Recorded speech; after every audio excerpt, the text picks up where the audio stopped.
You're listening to a production of the National Media Archive. To learn more or volunteer, go to nationalmediaarchive.com. When you hear basketball, what pops into your head first? Is it the orange ball, or maybe your favorite athlete slam dunking? But have you ever wondered what's inside a basketball? Strangely enough, that's a lot like asking what's inside an atom. Let me tell you a story. Even if you've never seen a basketball opened up, you probably have a mental image of what you'd find. That's exactly how human curiosity worked with atoms for centuries. We imagined, guessed, and theorized way before we could ever look inside. Now, you might be thinking, why compare a basketball to an atom? Well, both are familiar on the outside but mysterious within. And our journey to uncover the atom's secrets has shaped modern science. In this episode, we're going to peel back the layers of atomic theory, just like slicing into that basketball, and see how our understanding of the tiniest building blocks has evolved. Ready to dive in? Let's begin with the earliest ideas where imagination ruled over evidence. Picture this. Ancient Greece, around 400 BCE. A philosopher named Democritus sits puzzling over the world. He asks himself, if I keep cutting something in half, will I ever reach the smallest possible piece? His answer? Yes. He called these ultimate particles atomos, meaning indivisible. Think of atomos like the smallest Lego brick that can't be broken down any further. But Democritus didn't have particle accelerators or microscopes. His theory was based entirely on logic and analogy. Even believed that the taste of a material depended on the shape of its atoms. Sour things? Sharp-edged atoms. Sweet things? Smooth, round atoms. Now, you might wonder, was he right? Well, his guess about indivisibility was partly spot on, but his ideas about atom shape causing flavor were, let's say, imaginative. Still, Democritus laid the groundwork for thinking about matter as made of tiny, fundamental units, a concept that would take centuries to resurface. But then, along came Aristotle, the original influencer of his time. He didn't buy Democritus's atomic idea. Instead, Aristotle proposed everything was made from just 4 elements: earth, fire, water, and air. Imagine building all furniture out of just 4 shapes. That's how Aristotle saw the universe. Simple, elegant, and easy to teach. His model became so popular, it dominated science for nearly 20 years. Now, I know what you're thinking. How could something so basic last so long? It's all about authority. When a big name says something, people listen even if it's wrong. Technical terms like element and matter took on a whole new meaning, but scientific evidence was missing. The 4-element theory stifled atomic thinking until experimental chemistry finally arrived. So, what finally broke Aristotle's spell? The answer lies in the birth of chemistry and the curiosity of a British meteorologist named John Dalton. Fast forward to the early 1800s, John Dalton, a school teacher and weather enthusiast, starts mixing gases and measuring how they react. He wonders, why do substances always combine in fixed proportions?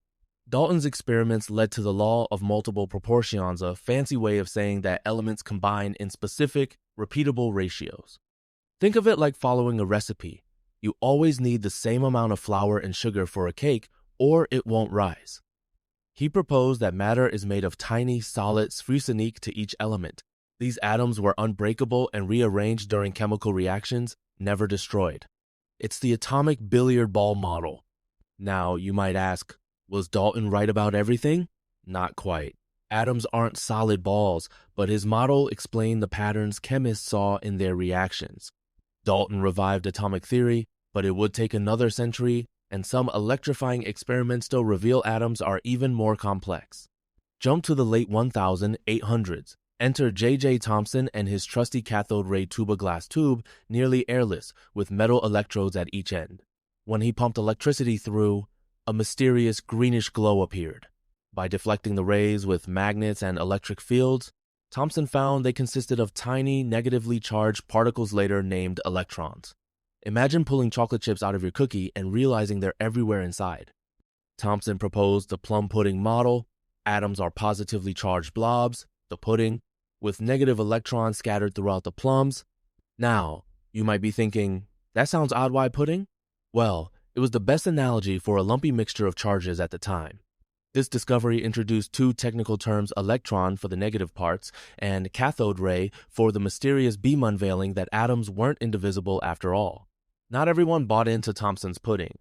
Ernest Rutherford, a New Zealander bursting with curiosity, set up the now famous gold foil experiment in the early 1900s. He fired alpha particlestony, positively charged bullet sat, a thin sheet of gold. Most particles shot straight through, but a few bounced back at wild angles. It was like firing a cannonball at tissue paper and having it ricochet. This shocking result could only mean one thing. Atoms are mostly empty space with a dense, positively charged center. Rutherford called this the nucleus. Think of it as a pea in the middle of a stadium. The nuclear model replaced the pudding view. Now, the atom had a small, massive nucleus surrounded by light, whirling electrons. Rutherford's experiment introduced nucleus and alpha particle 2 terms that redefined atomic structure and set the stage for even deeper questions. But there was a problem. If electrons orbited the nucleus like planets around the sun, they should lose energy and spiral inward, crashing into the nucleus. Yet atoms are stable. Why? Enter Niels Bohr, who applied quantum theory, a radical idea that energy comes in discrete packets, or quanta. Bohr suggested that electrons occupy fixed energy levels or shells around the nucleus. If an electron jumps to a lower shell, it emits light-like, stepping down a staircase and tossing away the extra energy as a photon. This explained why atoms don't collapse. Now, you might wonder, is this the final word? Not quite. Bohr's model works for hydrogen, but not for more complex atoms. Still, it gave us the concept of energy levels and quantum jumps, two technical terms crucial to atomic physics. Bohr's theory marked a leap forward, making the atom less mysterious, but opening up new quantum puzzles. As physicists dug deeper, they hit another snag: Werner Heisenberg's uncertainty principle. This law says you can't know exactly where an electron is and how fast it's going at the same time. Picture trying to track a buzzing bee in a dark room. You might know it's somewhere nearby, but not its precise path or speed. This meant electrons couldn't orbit in neat circles, as Bohr imagined. Instead, they exist as clouds areas where they're likely to be found, but never pinned down exactly. The technical terms here, uncertainty principle and probability distribution, sound daunting, but just remember, the atom is fuzzier than any neat textbook picture. Heisenberg's insight forced a rethink of atomic structure, paving the way for a new, probability-based model. Enter Erwin Schrödinger, who took quantum weirdness to the next level. He pictured electrons not as particles zipping around, but as waves spread out in space like ripples on a pond. Using his famous wave equation, Schrödinger calculated orbitals, regions where electrons are most likely to be found. These aren't orbits, but fuzzy zones where the electron's probability is highest. Now, you might ask, what's an orbital? Imagine a cloud where it's more likely to rain a place where an electron hangs out most of the time. This model introduced wave-particle duality and probability density, two key terms for understanding quantum mechanics. Electrons are both particles and waves, and their behavior can only be predicted in terms of likelihood, not certainty. Schrödinger's model is the one scientists use today, and it changed our view of the atom forever.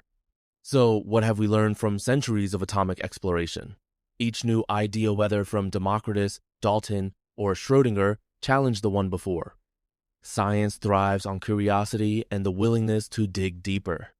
Modern atomic theory combines everything: the existence of subatomic particles, like electrons, protons, and neutrons, quantum mechanics, and the concept of probability clouds. Let me ask you, what if we'd stopped at Aristotle's 4 elements, or accepted Dalton's solid spheres without question? We'd have missed out on chemistry, nuclear power, and even the computer chips that run your phone. Terms like quantum mechanics and subatomic particles might sound intimidating, but at their core, they're just the next steps in our never-ending quest to understand reality. So the next time you see a basketballer wonder about anything's insides, remember, it's the questions we keep asking that shape our world. To wrap up, let's circle back. Whether you're cracking open a basketball or splitting atoms in a lab, the thrill is in the discovery. Our journey from ancient ideas to quantum clouds shows just how far curiosity can take us. Now you might be thinking, will we ever reach the final answer? Maybe not. Each breakthrough uncovers new mysteries like dark matter or quantum entanglement. But that's the beauty of science. It's not about finding all the answers, it's about never settling for just a general idea. So next time you're curious about what's inside something, remember the atom's journey. Maybe you'll be the next to peel back a layer no one's seen before. Thanks for joining me on this adventure from basketballs to the heart of matter. Stay curious and keep asking what's inside.